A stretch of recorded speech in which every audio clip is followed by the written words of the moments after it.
pledge allegiance to the flag of the United States of America, and to the republic for which it stands, one nation, under God, indivisible, with liberty and justice for all. Mandy, please call the roll.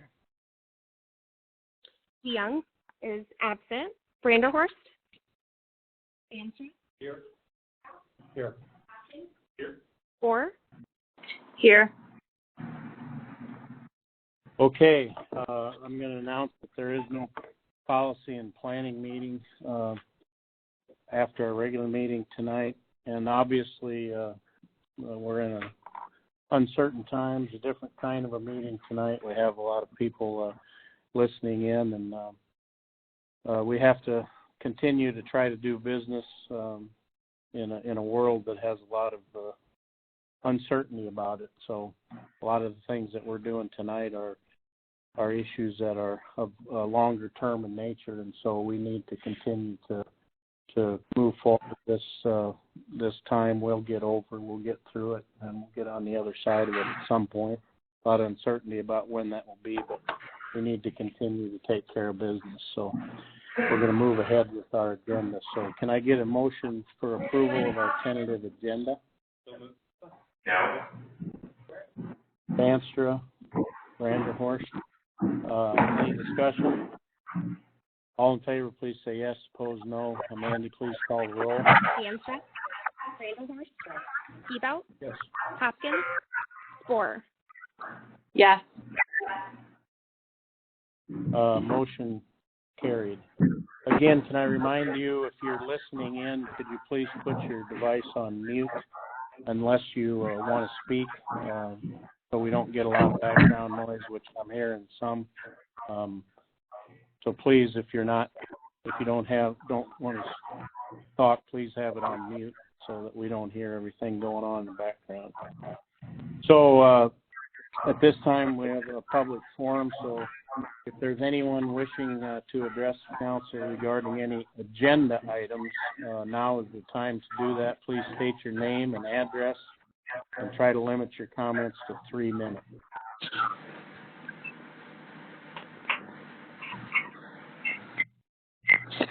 Okay, hearing no comments, we'll move on. Need a motion for approval of the consent agenda. Seabout? Hopkins? Any discussion? All in favor, please say yes. Opposed, no. Mandy, please call the roll. Seabout? Yes. Orr? Yes. Branderhorst? Yes. Yes. Motion passed. Okay, moving on to item D, 1A, public hearing on adopting the fiscal year 2021 budget. Mike, do you want to walk us through this request, please? Yes, Mr. Mayor, I'd be happy to. I'd like to refer the council's attention to the big board for a brief presentation on this item. And as the mayor of the ward stated, we are entertaining approval this evening of the proposed fiscal year 2021 budget. This would be the budget that would start on July 1st of this year and extend through June 30th, 2021. Now, overall, when we look at the budget, it is important to note that we are proposing a surplus of just over $1.6 million for the proposed budget. It's very important because, as we identified in our budget deliberations with the council, this next year, particularly calendar year 2020, will be a planning year for several important infrastructure upgrades, proposed infrastructure and capital upgrades for the City of Pella, including here for the small community center, as well as central business district infrastructure improvements as well. Now, as far as highlights for the budget, it is important to note that we are proposing to maintain the city's property tax rate at $10.20 for the 19th consecutive year. There's also proposed to maintain the city's electric rates. However, equally important to note, and we'll be elaborating on this later on in the presentation, we are proposing an increase in utility rates, specifically the water utility rate of 5% and the wastewater rate of 8%. The water utility rate amounts to an average increase for residential customers at $2.50 per month, and it is necessary to fund an extensive capital improvement program that we've done with the utility over the last 4 years, specifically significant water treatment plant upgrades that took place at our water treatment plant totaling over $15 million that was intended to provide or meet the community's drinking water supply and treatment needs for the next 20 years. So that is the reason for the 5% increase. The wastewater increase that we are proposing with the budget is a result of mandates from the Iowa Department of Natural Resources, specifically more stringent standards for ammonia and nitrates at the wastewater treatment plant, as well as what we have is a proposed capital improvement project of just over $6 million in improvements at the wastewater treatment plant. And that's necessitated a proposed 8% increase in wastewater rates. The average impact to the residential customers is right at $4 per month. Mandy, if we could go ahead, please. So what we have on the next slide here is just an overall summary of the 2021 budget. As you can see, revenues are projected to come in at $47.6 million. Total expenses are just shy of $46 million. Again, we have a surplus of $1.6 million, but it is important to note that we are considering some very significant projects. Once again, with that being proposed improvements, infrastructure improvements in the city's central business district, along with potential improvements at the Pella Community Center as well. Let's go ahead, please, Mandy.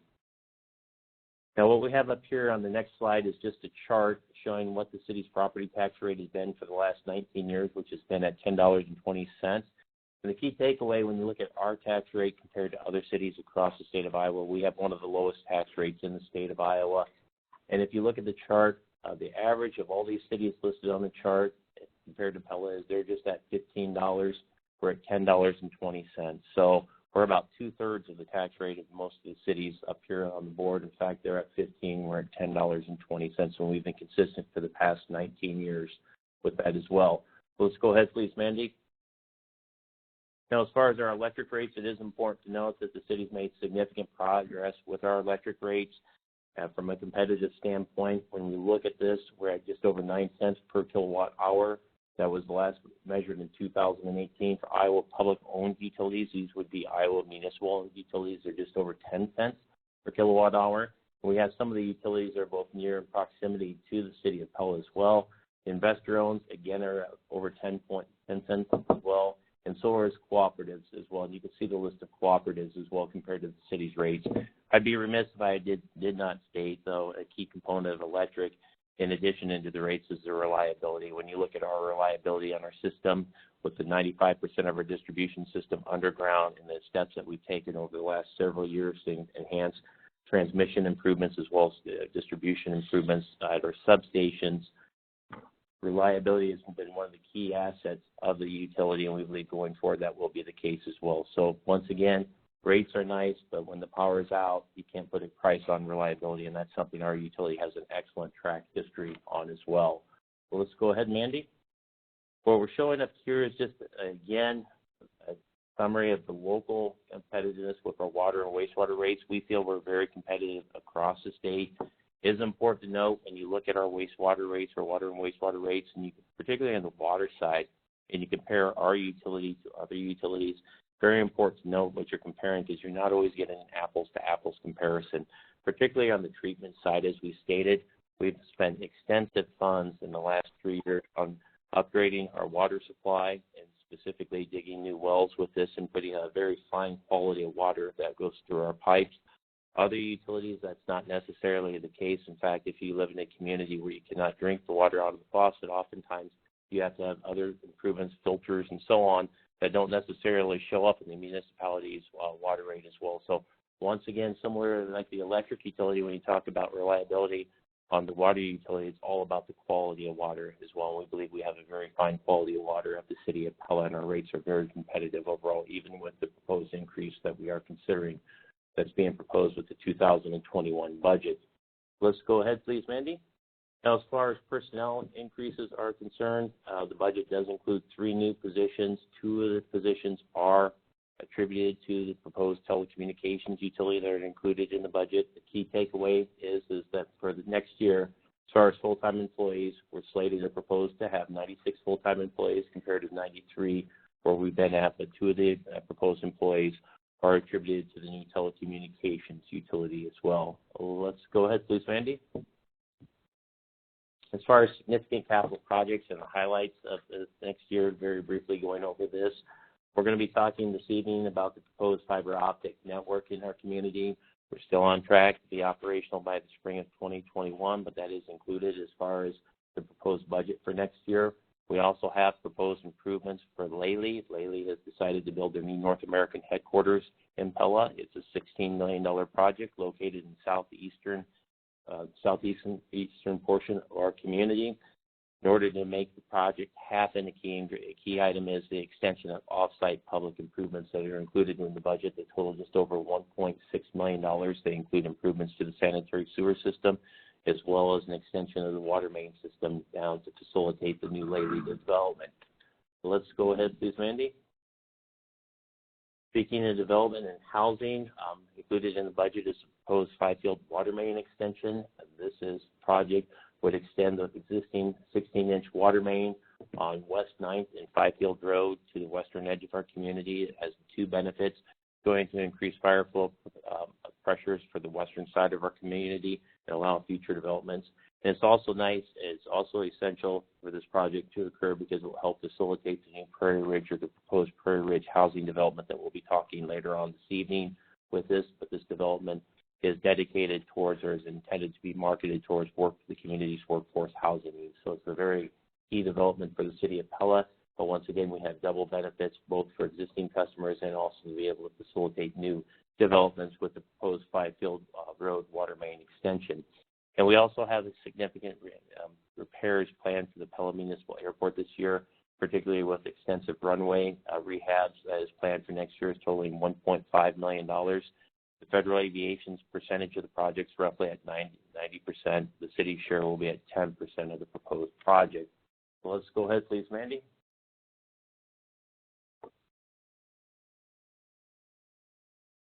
And once again, we just want to remind council, a key portion of the budget is projects that are in the planning stages on this. And once again, those would be proposed improvements to the City Central Business District, depending on the size and scope of the project in future years. These improvements could range somewhere between $1.5 million all the way up to $16 million.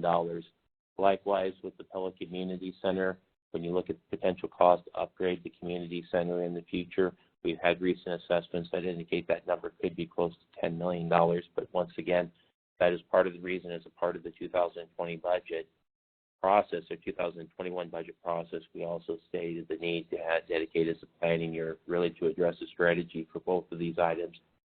And the key target deadline to formulate this strategy was December 31st of this year. So, Mayor, that concludes the city's presentation, city staff's presentation. We'd be more than happy to answer any questions the mayor or council may have on this item. Okay, thank you, Mike. Mandy, are there any written comments? No. Okay, no written comments. Council comments from anyone? Mike, I was just curious on the form that gets submitted that shows the proposed budget, the re-estimated 19 for debt servicing. Is that what is in the 20 and 19? The 20 and 19, we had just a component for debt service of this next year for this year on that. What types of bonds were those? Mm-hmm. Well, we had for last year, it would have been the Pella Wildlife Fence, and it would have the proposed wildlife fence at the Pella Municipal Airport, and I believe the upgrades to Neil Drive as well for this year. For this year? Yes. So the actual for last year in the 20, I thought that those were the first GEO bonds.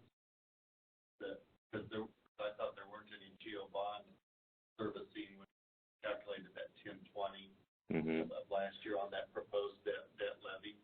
Yeah, it was, I believe, for this current year for the debt service levy on what we have. I don't have that detail readily available, but on that, I believe last year we also had the Neil Drive improvements for this year, and we also had the Pella Municipal Wildlife Fence on them, and both those would have been GEO bonds on this in the budget for this year. Now, as far as the actual amount of the debt service levy, no, we did not levy for it, but it was included in the budget. It was? Yes. So there was no debt service levy for two projects, but it was included in the budget. I hope I made myself clear. Yeah. So. Okay. Anybody else? Any comments from members of the audience that are online with us? If you want to make a comment, please state your name and address.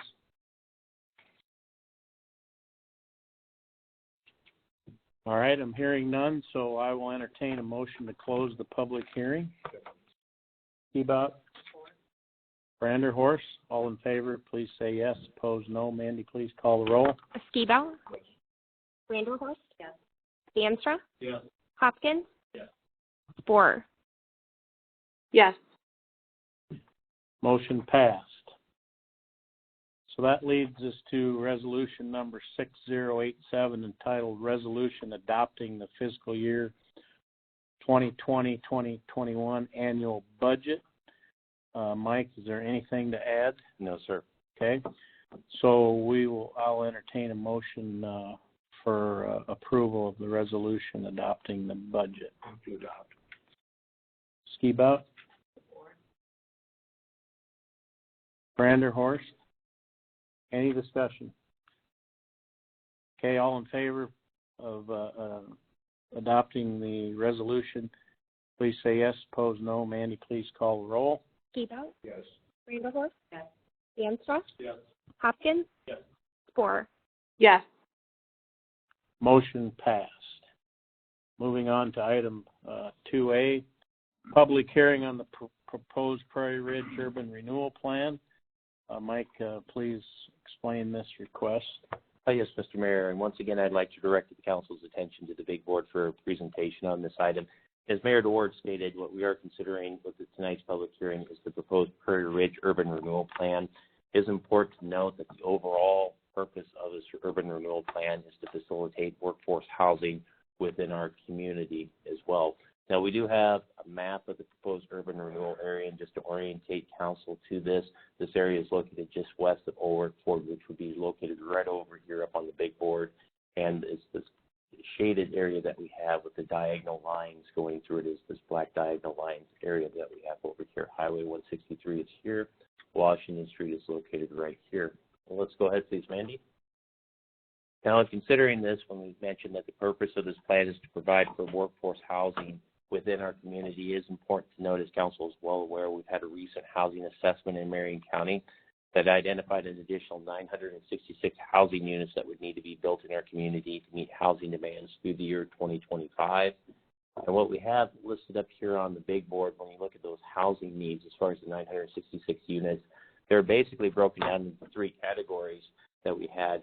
About a third of the housing units were identified for individuals aged 55 years and older that were looking to right-size their housing needs. So that's typically identified as senior housing in the industry, or in the assessment report. It's made up of all types of senior housing were needed in the community. We added an additional about a third of the units that were identified as rental housing that would need to be built in our community. And then we had roughly a third of the units that were identified as housing units for purchase. A significant number of the units identified for housing units for purchase, which is about a third, dealt with workforce housing, what we're talking about this evening. So let's go ahead, please, Mandy. Now, when we talk about workforce housing, just to define that terminology, we're really talking about housing units that have priced between $180,000 to $250,000. Now, the key issue that when you talk about workforce housing, this is probably one of the most challenging housing to attract you to your community, and it's for a couple reasons.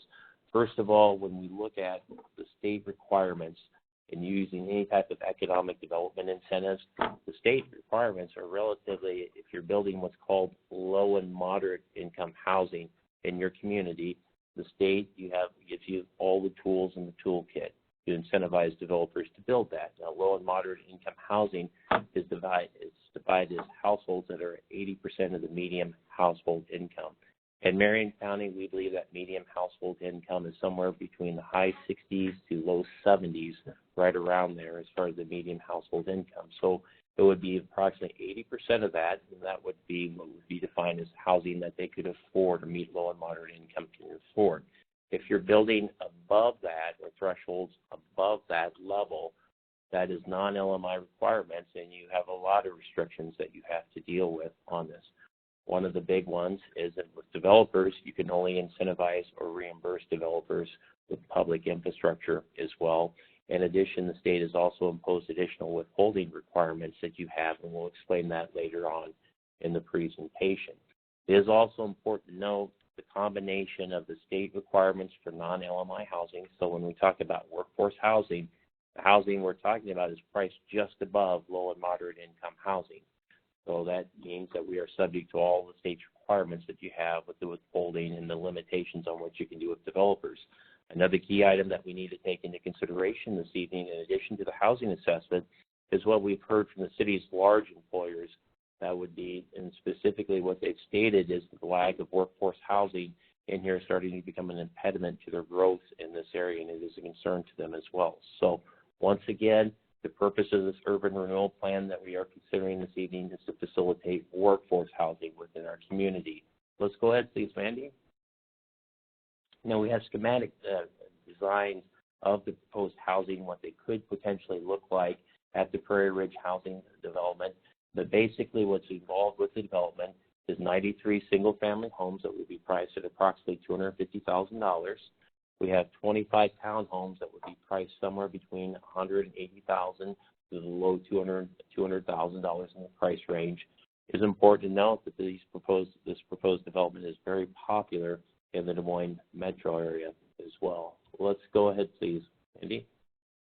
Now, what we have listed up here on this next slide is one of the impediments that you talk about any type of housing in your community, but specifically it's very challenging when you look at the workforce housing. Again, the proposed Prairie Ridge development will be located in this yellow area that we have located up here. We have a preliminary design of the development located right here. Everything that you see in yellow when we talk about public infrastructure, that would be the roads, the sanitary sewer system, the storm sewers. The estimated cost of that is roughly $4.7 million. When you look at also the off-site public infrastructure, this would be the water main extension that we talked about in the 2021 budget process. That water main extension is right around $1 million in development. So when we look at total infrastructure costs to facilitate new development in our community, it's right at $5.7 million. One of the challenging things with workforce housing is when you're talking about lower price range and trying to target that market, you still have all the public infrastructure costs here, which are significant, at $4.7 million. So again, the challenge in doing workforce housing is you have to find a developer that's willing to hit that price point, market to that. You also have to find a financing mechanism to address the significant public infrastructure costs. And you also have to have typically governments that are willing to provide incentives to do this as well. So let's go ahead, please, Mandy. Now, as far as the proposed urban renewal plan, Mr. Mayor, it is important to note that overall this is a proposed project between the Marion County and the City of Pella, specifically with the proposed partnership that is being considered, that is being contemplated by the entities. Marion County would finance the cost of the on-site public infrastructure, and the City of Pella would be responsible for bringing the water main to the site as the tentative arrangement we've arranged for the proposed Prairie Ridge development. The first step in the process before you could even consider a development agreement for the proposed development is you have to approve an urban renewal plan, which is what we are considering this evening. Now, it is important to note, Mr. Mayor, that the city's Planning and Zoning Commission met on March 3rd. They reviewed the plans. They found the plan to be in conformity with the city's comprehensive plan. And in summary, Mr. Mayor, what this resolution determines is this area of the city to be an area that is approved for economic development area, and also that it aligns with the city's comprehensive plan, and it formally approves the Prairie Ridge urban renewal plan. Thanks, Mike. Mandy, any written comments received? No written comments. Okay. Any comments from the council? Questions? This is just a question. What is the price of housing to meet the LMI threshold? It'd be at something that would be 80% of 73,000, so it'd be a median income somewhere about 57,000. So it would be a housing that a household income of 57,000 could afford. So where does that equate when you back into the price of the house then? So we've roughly, what we've been told roughly, and these are this benchmarks, it's about 3 times that income level. That's almost impossible to build. Yes. That's a key point on it, and that's one of the challenges with LMI, with the state financing, because oftentimes the housing, even with the rates that we're talking about, is oftentimes above the LMI thresholds on that, and so that's what makes it very, very challenging. So this TIF district that we're on urban renewal, that will fall in and have to support the LMI. Yes. What will happen under the TIF district is, since the on-site infrastructure, the $4.7 million, that is viewed as an award to the developer. So in this particular case, Marion County and the City of Pella, if we have an approved development agreement approved, we're going to have to withhold 36% of all revenues that are generated under this development and dedicate that in the future for LMI housing. So in this particular case, that's about $1.7 million. And this is a very good question, by the way, Councilmember Skibout. So when you look at the payback of the TIF district over time, and this is a proposed 15-year TIF district that we have, it's really not $4.7 million that you're looking to pay back. You're looking to generate you have to generate an additional $1.7 million. So it's really $6.4 million. And that's what makes it challenging to finance that. And that's one of the key takeaways, because you not only have to have a developer that is willing to build a development to market to these price points, but you also have to have willing governmental entities that are willing to offer incentives to incentivize development such as this. So we will not be able to use any of that LMI money in this development, is that correct? What is being proposed tentatively with their arrangement through Marion County is, since the county is funding the $4.7 million, the LMI would be available for all housing throughout Marion County. And that would be as being proposed by the tentative arrangement with the supervisors. So that would be up to the supervisors. That could be located in Pella, but it could also be used for housing throughout Marion County. Oh, so the LMI generated off of this project could be used anywhere within. That is what's tentatively being proposed, but it's those types of arrangements that will be addressed through the development agreement. But right. That is what's. But they'll still have to meet that parameter. Yes. Of like, in other words, I guess we could not fund a park LMI in this development with LMI money.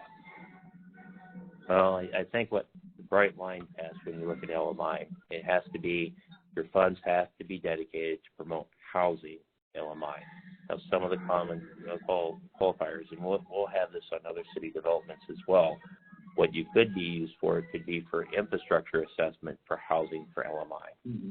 It could be for grant programs for existing LMI households. For instance, households that have become in the states of disrepair, there may be grant programs that are established for LMI on this. It could also be promoted for incentives for developers to build new LMI housing. And that's the money that's generated on top. Correct. Yes. That's 36%. Yes. Yeah. Yeah. Okay, that I understand, but now with the means of the house in here, mm-hmm. that does not apply. LMI funds will not apply for that. Is that correct? Or excuse me. For this Prairie Ridge development? Yeah. What LMI is, what we've been looking at these numbers with 4.7 million. We'll have LMI requirements that we'll have to set aside 36% of 4.7 million of tax. Right. So 36% equates to about $1.7 million. That's what the LMI is projected to be at the end of 15 years. Right. But we will not be able to fund using LMI in the Prairie Ridge. I mean, they'll have to go for other houses or parks or, I mean, it's a broad range of what you can use it, mm-hmm. but doesn't it have to fall within? And I know you can give an incentive to a home, mm-hmm. whatever, but could you do that individually out here then if you have somebody who doesn't make that money? Could you individually incentivize home buyers out in Prairie Ridge? Take the LMI money for existing homes. The cardinal rule is, it's my understanding, there's a wide range of flexibility that the governmental entities have in spending the money, but you just need to be able to prove and document that the money was spent towards LMI households. So in other words, I think your question is, if you had an LMI household that look to buy a house up here that was cost prohibitive, could you potentially have a grant program, for instance, that would assist with down payments for homes? Exactly. That is an option, is my understanding. So the answer is yes. Okay. Under there, that's what we. So really, it goes to the individual, not necessarily the home, but it's the individual. No, that's up to the governmental entity. It's similar when we administer our program and our TIF districts for housing start to generate property tax revenues. We will have to make identify programs on how those funds are going to be used with. And so that's really up to the governmental entity on how it's applied. But the bottom line is it has to be to provide assistance, or it has to be able to promote for LMI households. So it could either be existing households, it could be down payment assistance, it could be infrastructure improvements, it could be incentives to developers to build LMI housing. It just has to go to for additional LMI housing. Very good. Thank you. Mm-hmm. Will the development agreement for Marion County be a part of all of the city limits? Yes. And they will be in there because of their helping with the infrastructure? Yeah. Now, I would be remiss saying that these are all initial discussions that we've had with Marion County on that, but you're exactly right. What will be presented with the development, if we have an approved urban renewal plan by the City of Pella and Marion County as well, is that there will be presented a development agreement that all parties that Marion County will be a part of, as well as the developer on the matter. Do you know when Marion County's taking on this task? They were scheduled to take as far as the urban renewal plan. Yeah. They were scheduled to address that, I believe, at their March 24th meeting, but it's my understanding they had difficulties with the quorum of their Planning and Zoning Commission meeting, so they may have to reschedule that. Okay. So I would imagine that would be sometime in early April. As long as we go through the process together. Mm-hmm. Very good. Thank you. Anything else, council? So I know we have maybe people coming and joining late. Just a reminder, if you're addressing us by phone, please put your phone on mute so we don't get some background noise while we're having discussions here. So now I would entertain any comments from members of the audience. If you want to do that, please state your name and address. Is there anyone that wants to speak on this proposed Prairie Ridge Urban Renewal Plan? Okay, hearing none, I will entertain a motion to close the public hearing. So moved. Anstra? Or Hopkins? All in favor, please say yes. Opposed, no. Mandy, please call the roll. Vanstra? Yes. Hopkins? Yes. Boer? Yes. Vanderhorst? Yes. Ebout? Yes. Motion passed. So moving on to item 2B, resolution number 6088, entitled Resolution Determining an Area of the City to be an Economic Development Area, and that the rehabilitation, conservation, redevelopment, development, or a combination thereof of such area is necessary in the interest of the public health, safety, or welfare of the residents of the city, designating such area as appropriate for urban renewal projects, and adopting the Prairie Ridge Urban Renewal Plan. Anything to add, Mike? No, sir. I'll need a motion for adoption. Move to adopt. Skibout? Branderhorst? Any discussion? Okay, all in favor, please say yes. Opposed, no. Mandy, please call the roll. Ebout? Yes. Vanderhorst? Yes. Vanstra? Yes. Hopkins? Yes. Boer? Yes. Motion passed. Moving on to item 3A, public hearing on the authorization of a loan agreement and the issuance of notes to evidence the obligation of the city thereunder. Mike, please explain. Yes, Mr. Mayor, I'd be happy to. In explaining these next three items that we have, it's important to understand what is being proposed with the project, that the intended financing arrangements, the not-to-exceed financing arrangements that we are talking about this evening. As the council is aware, in May of 2018, the community held a referendum on the formation of a municipal telecommunications utility. What was proposed with the telecommunications utility was the offering of high-speed internet services voice services, as well as cable television and video services as well. That particular referendum was passed in the community with a 92% support level. What we are considering this evening on the maximum not to exceed amounts is financing ultimately for what is being proposed is a fiber optic extension. The overall plan is what's being proposed this evening is to construct a fiber optic network in our community that will extend fiber optic infrastructure to every home and business in Pella on this.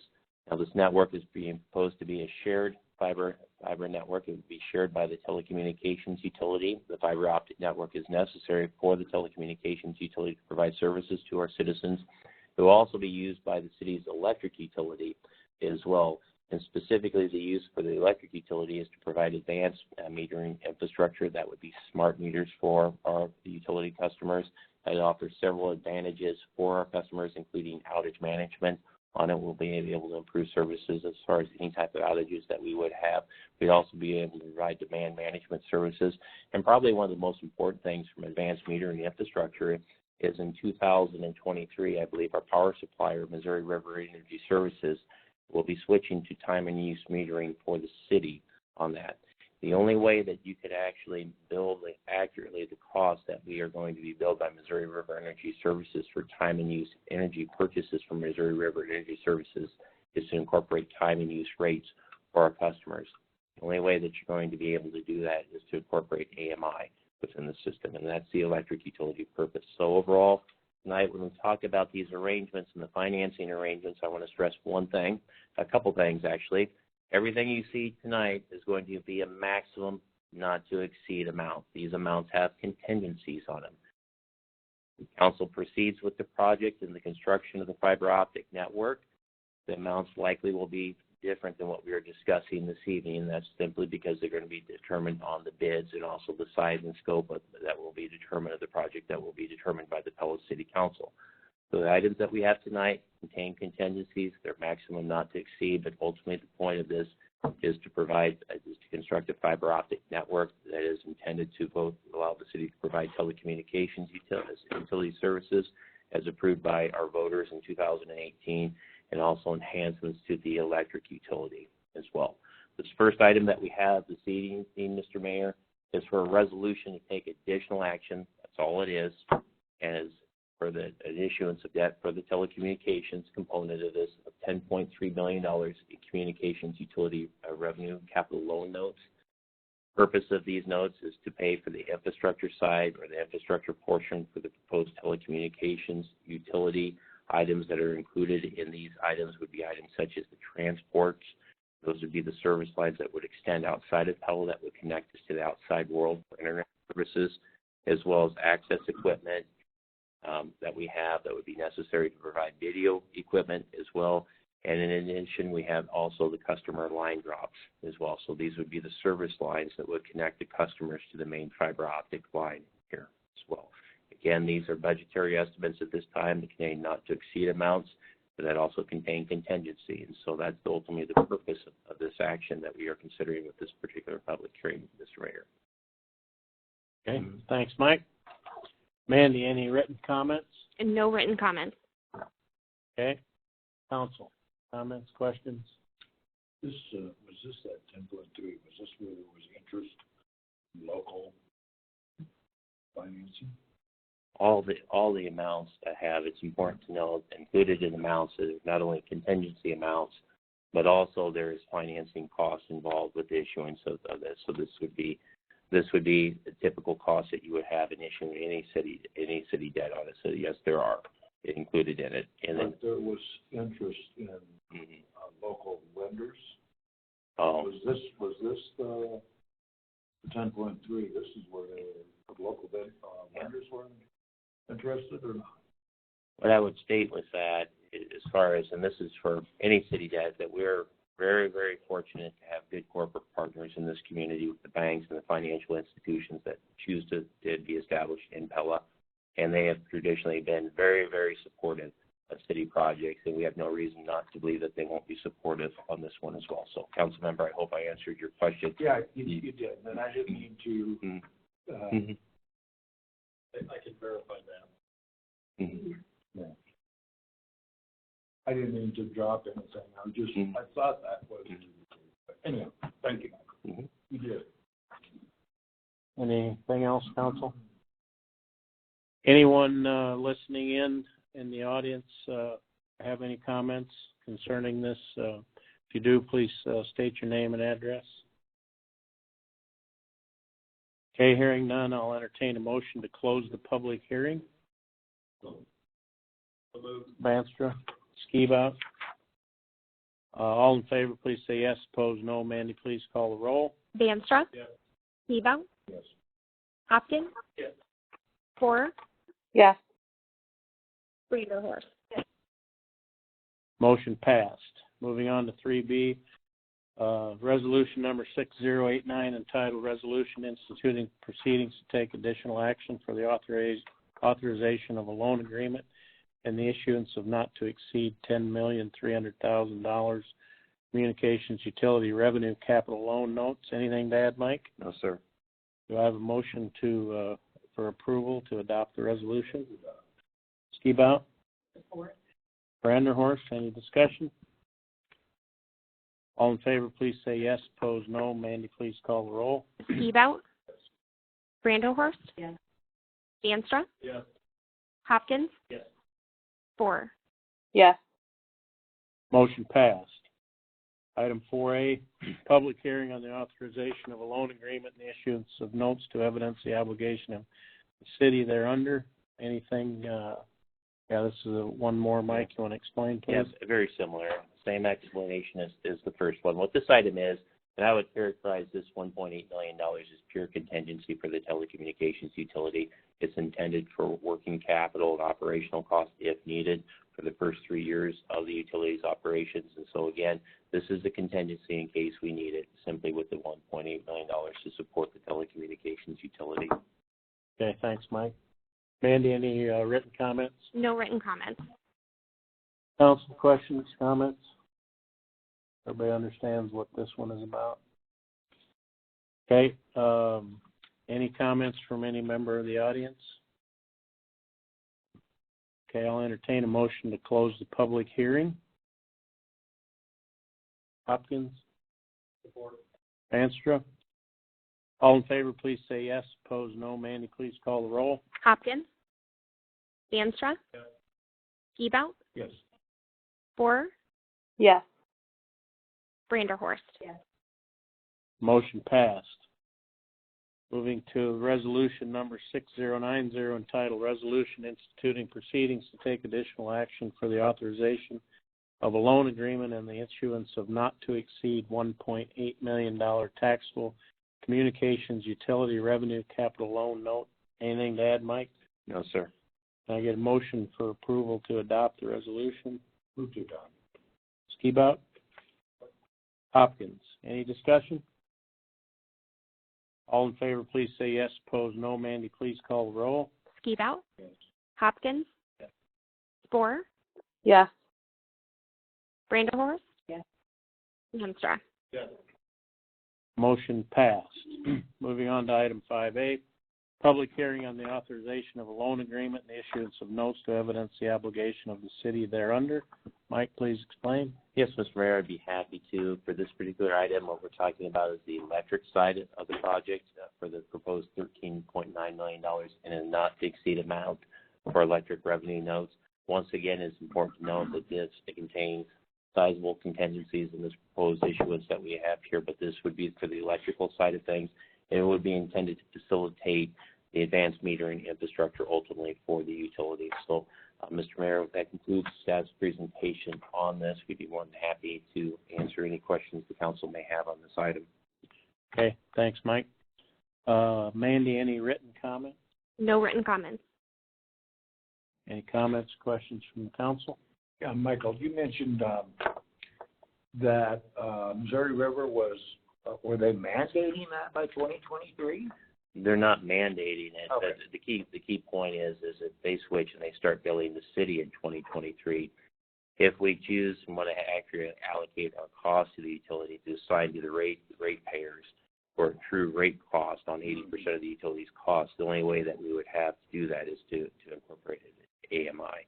So that's one of the benefits of AMI is that we would be able to take those costs from Missouri River, which is about 80% of our electric utilities costs, and accurately allocate them to their respective residential classes to be able to have a true rate structure for the utility. That'll be a great incentive to get that AMI up Mm-hmm. and run. Sure. I think that would be that'd be a push because you'd have to almost hit. Well, let me ask you this. Could you have the people that were have an AMI on our network and not have everybody, or does it have to be 100% saturated in order for us to participate in that AMI with Missouri River? Do you know that? Well, I think what the answer to the question is we don't necessarily need to have 100% of the meters on the AMI to be able to do that as far as the meters. We just need to be able to talk back to be able to read the meters on the AMI system.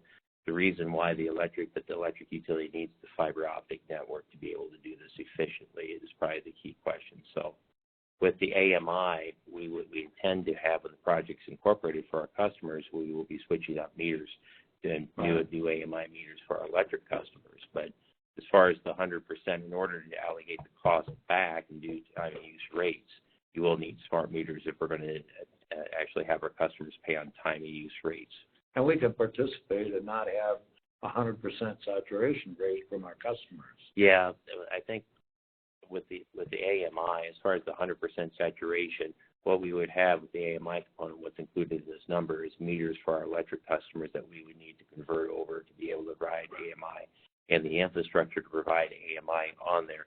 Now, with Missouri River, it's always a policy decision from council. If we have time and use metering for Missouri River, it's always a policy decision on the rate structure.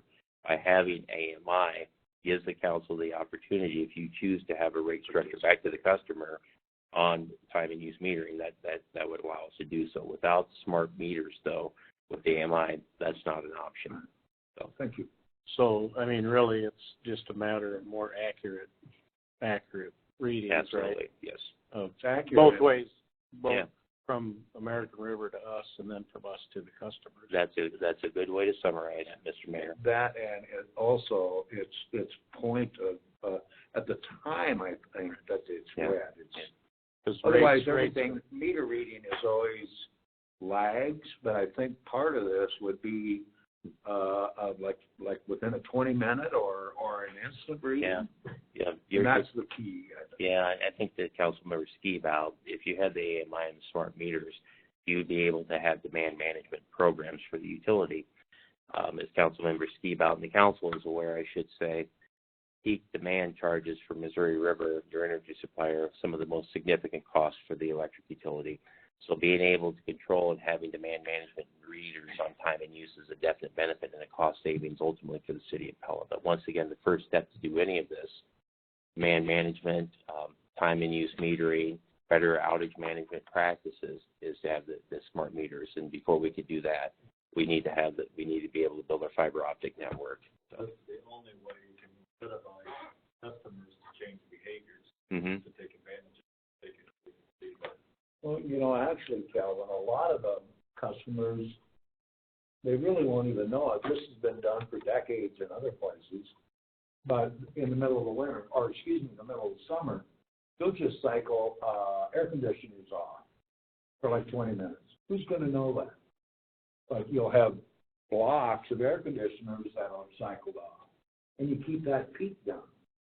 Otherwise, if they're all running and that the demand factor of the electrical provided is a huge cost, so you start shaving that peak off of the demands, and that's what the AMI will be significant, and I think will be a long-term asset to the people.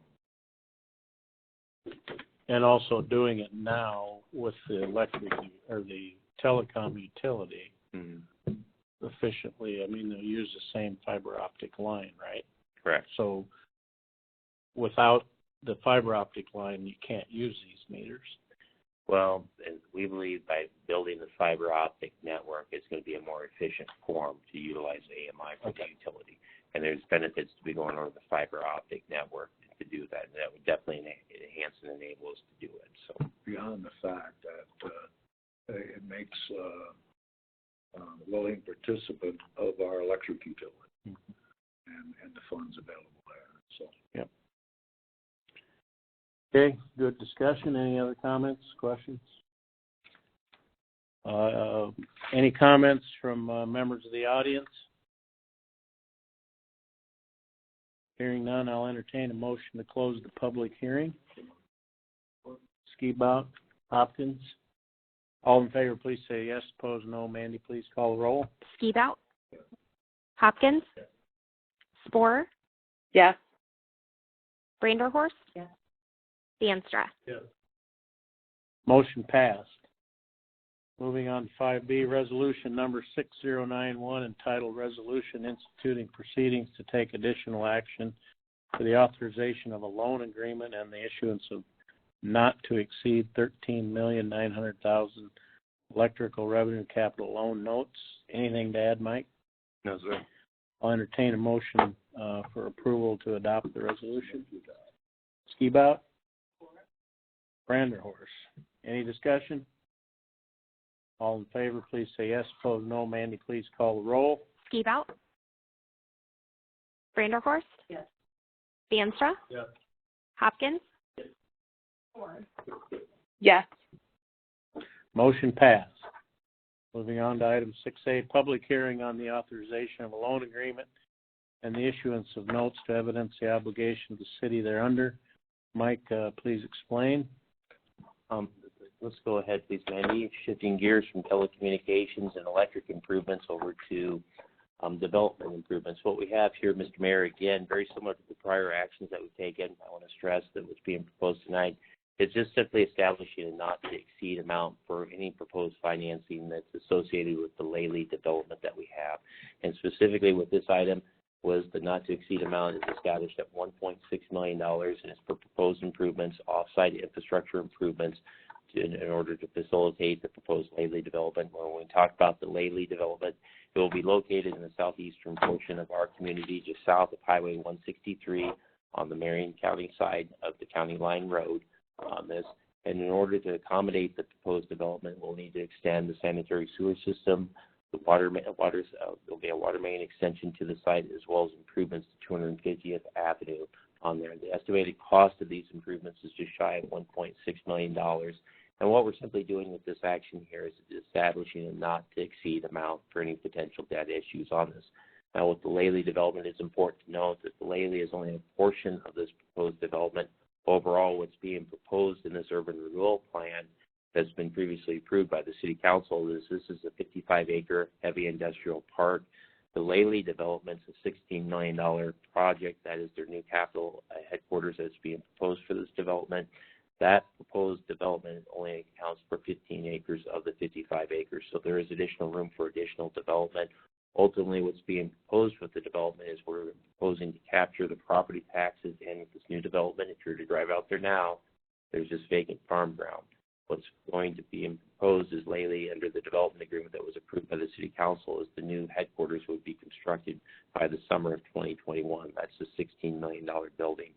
And so what we're planning to do, Mr. Mayor, is capture the incremental property taxes, that's property taxes from the new building on this, ultimately to pay back this bond issue amount that's being proposed by the City of Pella. Once again, this is a maximum not to exceed amount of $1.6 million, and it's necessary to facilitate a proposed 55-acre heavy industrial development in the southeastern portion of our community. Okay. And if I remember right, in the development agreement with Lely, if there was any shortfall, did they have to make it up? Or? Yeah, that's a decision with the City Council. With this, when you look at this, even if the headquarters is built in the summer of 2021, the first full assessment that we'll have on this is likely January 1st, 2022, which means property taxes will not come into effect or in the city's hands until 23-24. It's the decision of the City Council of how the bonds were paid back through prior to 23-24, prior to property tax receipts. There's a couple of options that you have. You can structure the bond interest payments accordingly with the fact that there will be no additional property tax revenues. Or under the development agreement, we also have the ability to have Lely make those bond tax payments initially on this. And under the development agreement, what's says any bond payments that they make prior to that, to the facility coming online would be added to their award. So they would actually get it back as far as property taxes on the back end under a rebate agreement. So that's a decision of the city council, and that's one that we'll have to discuss when you actually consider issuing a proposed bond issue for that amount. When we do that, what will happen is there will be a formal approval on a bond issue. We'll know the interest rate. We'll also know the term of the bonds, the principal amount, and we'll also have a decision to make whether we'll ask Lely to make those payments early on for the bond payment, or whether the city will by some other means at that time. So that's a very good question, Mayor. That will be something that will be determined by the city council at a later date. Most likely when we consider the Lely bond issue on this. Okay, thanks. They have agreed pretty much, if I remember. Yeah, they're obligated under the development agreement to do that. So, And they're going to have the rest of the site, the 40 acres. Mhm. 40 acres. What level is that going to come to? Shovel ready, or is it what level? well, what we're planning on doing is by extending the infrastructure down there as far as water service that we have within the development. In order to facilitate additional development in there, it's going to have to be utilities brought to those lot sites. And so that's a part of the $1.6 million that we have, is bringing the infrastructure to the site. Lely and getting that ready for those sites to occur, they'll need the same things that Lely needs right now. They'll need the water and the sanitary sewer infrastructure. So the utilities would have to be at site to facilitate additional development. So That's their cost. yes. So they won't be, utilities won't be to each lot or whatever it is, be to the actual development itself. How I would greatly characterize it, with our $1.6 million, we're extending the city's water main to the Lely site, city's water distribution system, as well as our sanitary sewer system. When we mean sanitary sewer system, we're talking about establishing a lift station at the Lely site that would collect the sanitary sewer not only for Lely, but the other area around that area as well. So within there, what I would call the private service lines to get to those individual lots, at those times, that's not public infrastructure. Those would be private lines getting to the sanitary sewer, the collection point on the site. And then what we plan to do is pump it back to the city's sanitary sewer system. And that intersection would be at the intersection of Vermeer Road and 40th Avenue.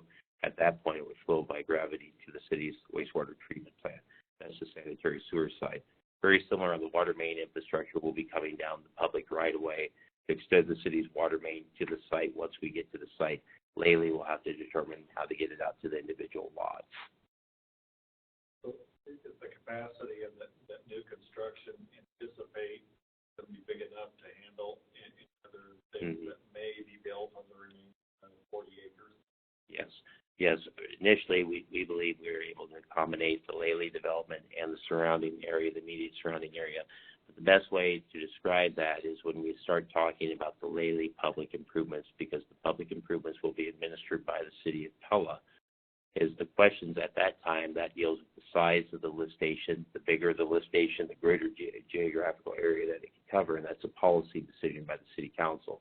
What we have right now is the development will be able to cover the Lely development plus the area immediately around that area as well.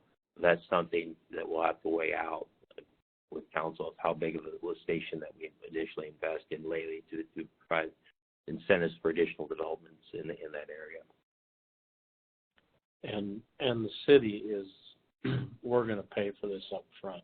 Yeah. And, That's true. Yeah, that's the proposed development agreement now. That's just so you folks understand our calculations. What we believe with the Lely is that the payback on the bonds is somewhere between 7 to 9 years on it, and what we have through the obligations on it. So we believe we'll ultimately be able to retire this bond issue in under 10 years. If additional development happens outside of the $16 million, it will go quicker on that.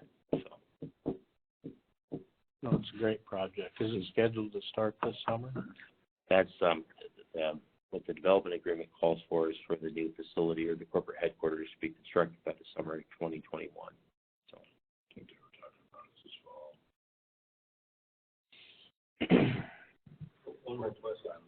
Has an annexation process been started? Yes, the city has reached out to property owners.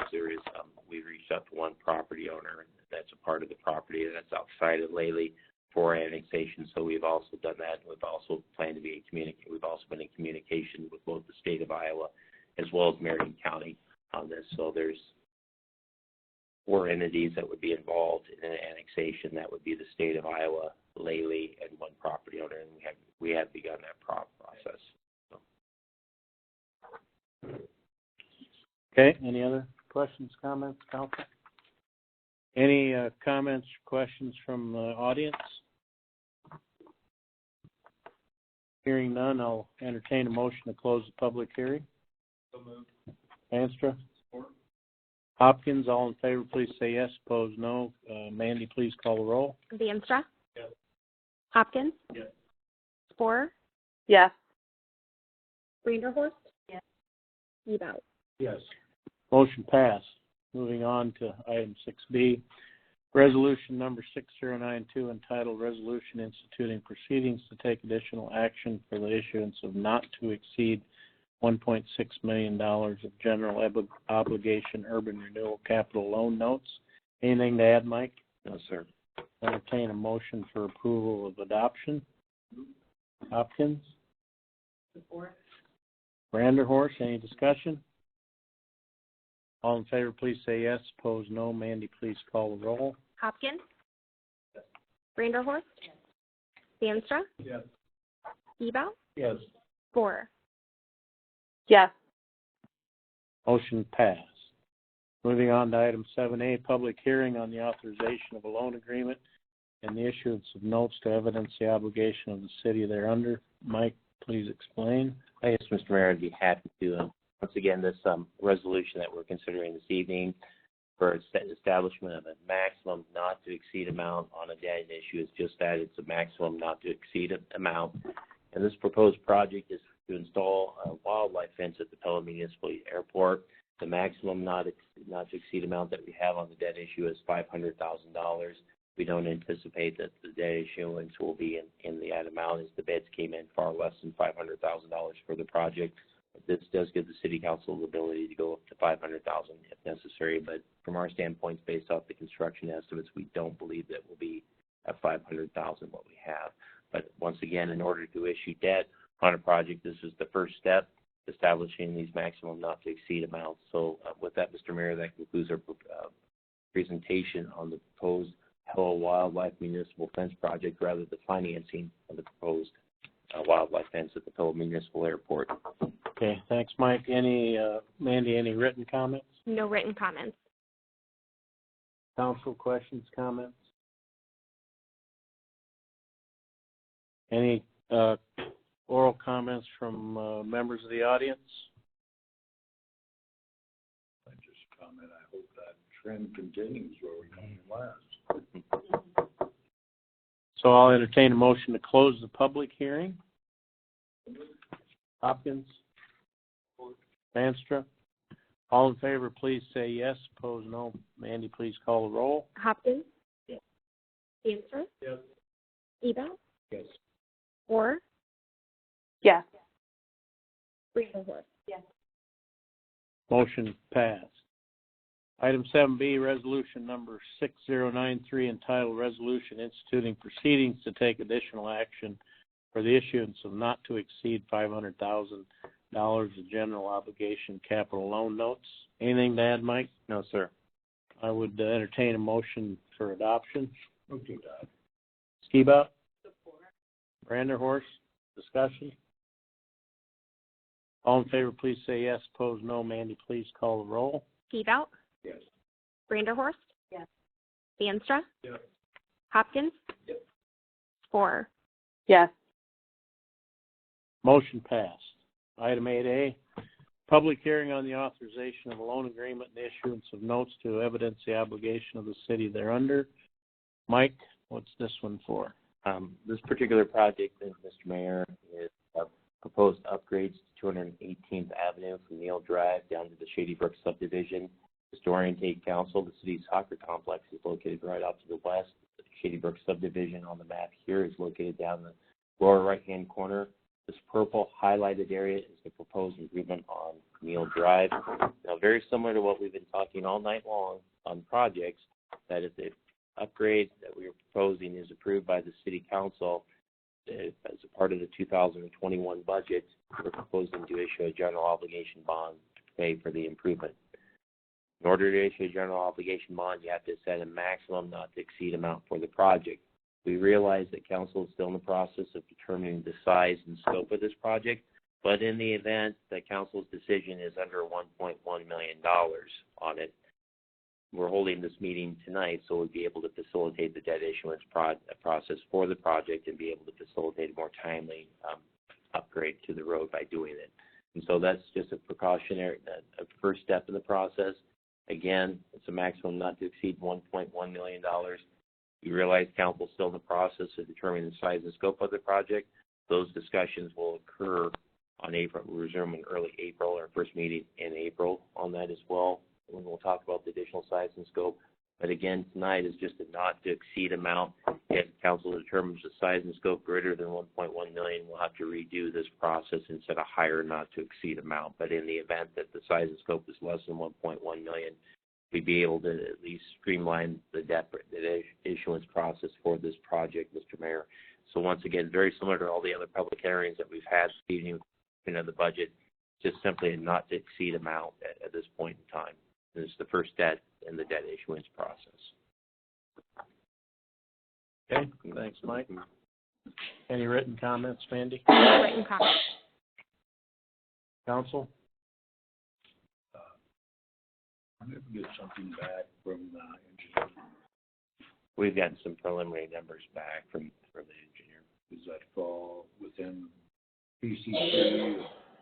It depends on which option that we there's a wide range of options by the engineers. So not all the options considered or discussed previously by the City Council are within this 1 point. We're very proud. Anything else? Well, remember our work session on this particular project. We'll be revisiting it again later.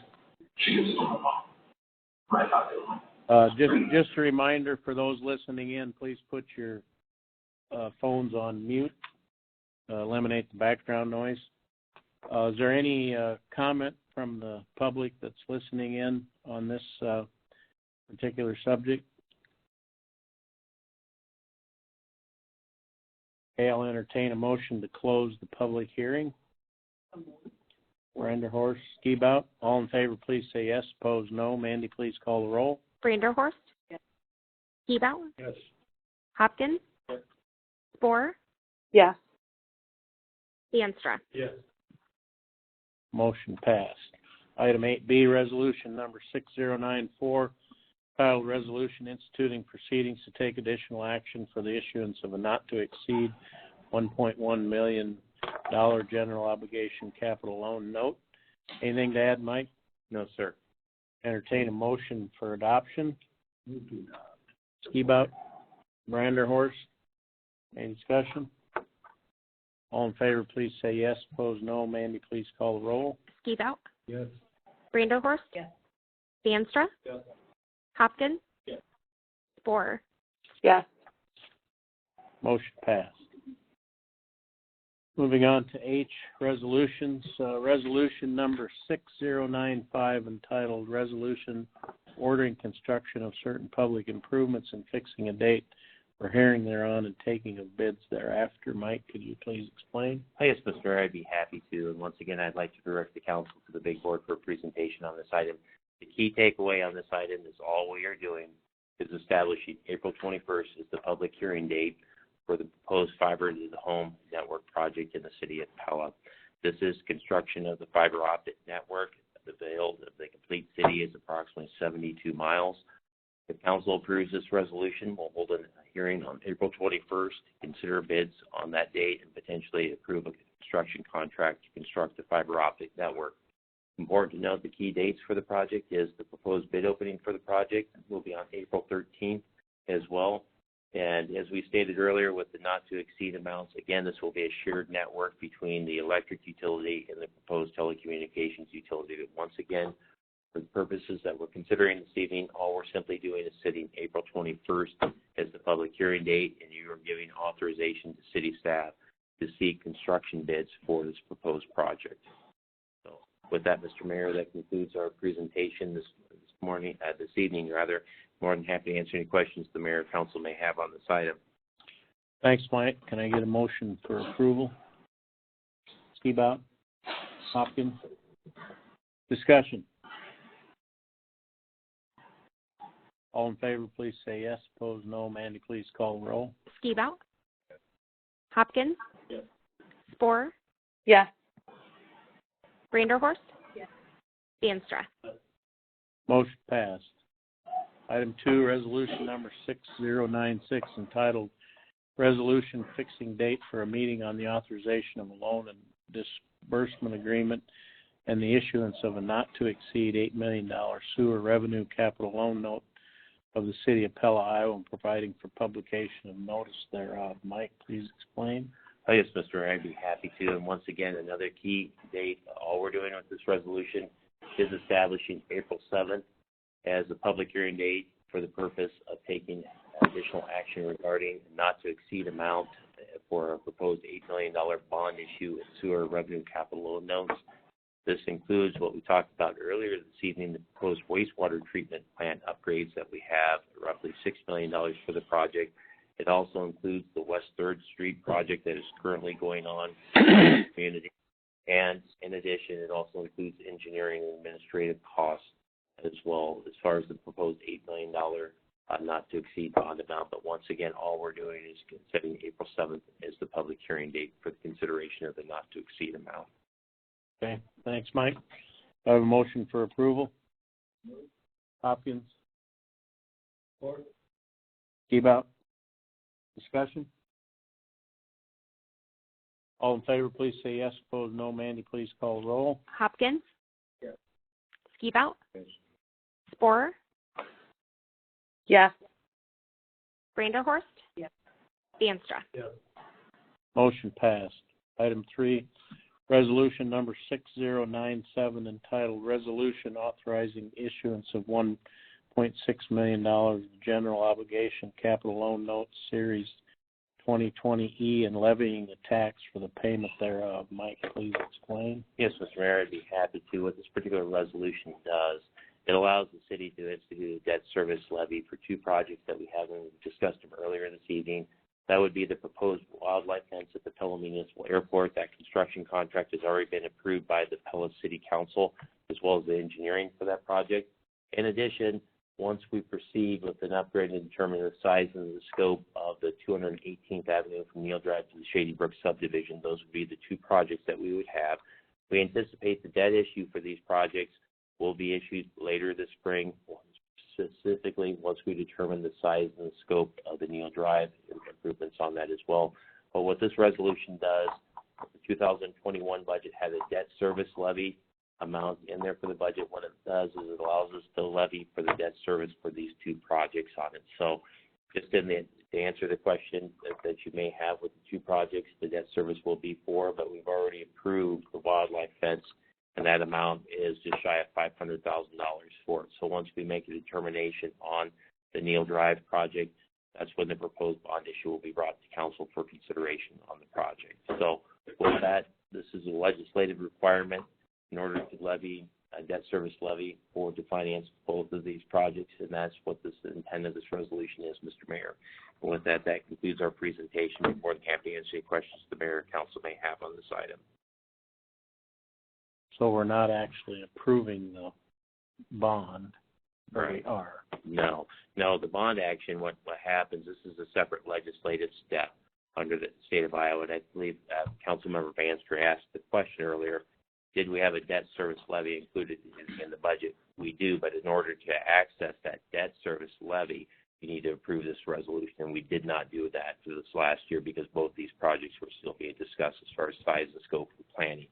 This year, we've already approved the wildlife fence with it. We believe, according to all what we've heard from council, is the intent is to improve proceeding with the 218th Avenue improvements as well.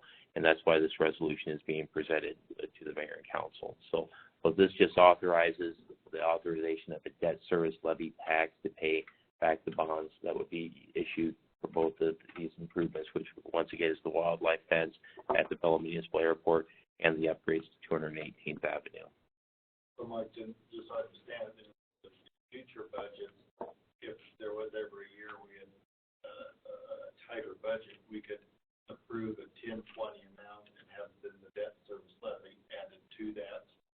The debt service levy, and then technically your overall property tax levy would be higher than 10-20 under that scenario. Yes. This has been approved in this manner. Yes, that is correct. Okay, do I have a motion for approval? Horse, Hopkins. We started to discuss before we approved the motion, but any other discussion? Is the timing on that fence, do we have to wait till this all goes through, or do we know when that fence out of the airport? The fence will be completed in July this year. That's the tentative completion. Shouldn't say will. That's the scheduled completion date. So yeah, the fencing project will be done in July of this year. So we anticipate the bond issue will happen sometime later this spring on it. We'll bring that forth for council's consideration once we determine the size and scope on 218th Avenue. And if that project gets delayed for whatever chance, we have a debt service levy authorized up to $120,000 for a $500,000 wildlife fence. So that'll just be paid as advance on that. We'll proceed with the wildlife fence issuance at that time. Okay? Okay, anything else? Okay, all in favor, please say yes. Opposed, no. Mandy, please call the roll. Vanderhorst? Yes. Hopkins? Yes. Spore? Yes. Veenstra? Yes. Skibout? Yes. Motion passed. Item 4, resolution number 6098, entitled Resolution Approving Engagement Agreement with Allers and Cooney PC to act as bond counsel for the City of Pella in connection with the sewer revenue capital loan notes. Mike, please explain. Yes, Mr. Mayor, I'd be happy to. The proposed agreement with the Allers and Cooney Law Firm is for the Allers and Cooney to serve as the city's bond counsel. The total amount of fees for this proposed agreement, which is the project that we are considering, is the proposed wastewater treatment plant improvements and the resulting SRF bond issue to cover the wastewater treatment plant issuance. Allers and Cooney's fees to issue that debt through the Iowa Finance Authority, the amount that is being proposed to the city is $19,500, but this would be the bond service bond counsel. This would also be the opinion letter that was necessary to issue debt by the Allers and Cooney law firm. That's the lawful purpose on it, as well as other compliance issues that are required by the IRS in issuing any type of municipal debt. So once again, the Allers and Cooney law firm has long served as the city's bond counsel. And in reviewing the proposed scope of services and the fees, Mr. Mayor, we've found this to be in line with prior years and what they've charged, and also the market for bond counsel as well. Okay, thanks, Mike. Motion for approval. Answer. Skibout. Discussion. Like, just one question on the fourth bullet point. So it says when permit financing, does that mean permanent? The fourth bullet point that we influence those can be rolled into. Yeah, I think what that has, what we have here is generally when it means permanent. There's two forms of financing. So two loans that'll happen with this particular project. The first loan is what's called a planning loan, and that is intended to cover what your engineering fees on that. That's the 0% interest for 3 years while you do the engineering for the project. Once the engineering is complete and you actually start construction on the project, it's my understanding that the state closes out that loan and then they flow it into the permanent construction loan, which is the overall, in this case, it'll be just shy of $8 million because it'll be a larger project at that point in time. So I think what the intent of the PowerPoint was saying, there's going to be two loans. One's a planning and design loan that's 0% for 3 years. Once that's completed, the engineering on the project, that's rolled into the construction loan, which is typically about 2% on the interest rate is what we've been experiencing for SRF debt for projects. Okay, anything else? All in favor, please say yes. Opposed, no. Mandy, please call the roll. Vanstra? Yes. Skibout? Yes. Hopkins. Yes. Spore. Yes. Vanderhorst. Yes. Motion passed. Item 5, resolution number 6099, entitled Resolution Approving Engagement Agreement with Allers and Cooney PC to act as bond counsel for the City of Pella in connection with general obligation capital loan notes. Mike, please explain. Yes, I'd be happy to, Mr. Mayor. And once again, what we have, very similar to the prior agreement that we have, is the proposed bond issuance that are being considered by the City of Pella is for the Lely Industrial Development of $1.6 million. The 218th Avenue improvements that we have estimated to be at $1.1 million, and the municipal airport wildlife fence. So it'd be for 3 separate projects right here that we have here.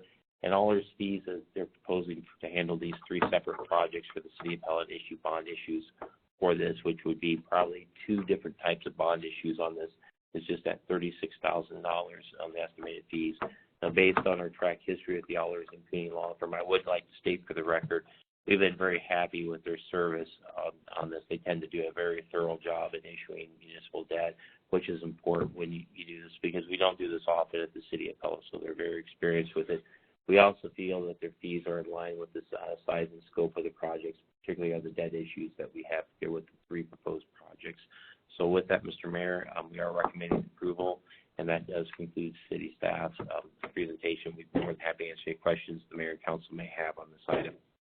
Thanks, Mike. Can I get a motion for approval? Hopkins. Support. Answer. Discussion. All in favor, please say yes. Opposed, no. Mandy, please call the roll. Hopkins. Spore. Yes. Vanderhorst. Vanstra. Yes. Gebout. Yes. Motion passed. Item number 6, resolution number 6100, entitled Resolution Approving and Authorizing Execution of a Joint Agreement by and between the City of Pella and Marion County, Iowa. Mike, please explain. Be happy to, Mr. Mayor. And what we have here is the mayor says an agreement with Marion County. What the agreement simply does is it allows Marion County to approve an urban renewal plan within our corporate limits, which is the Prairie Ridge Urban Renewal Plan.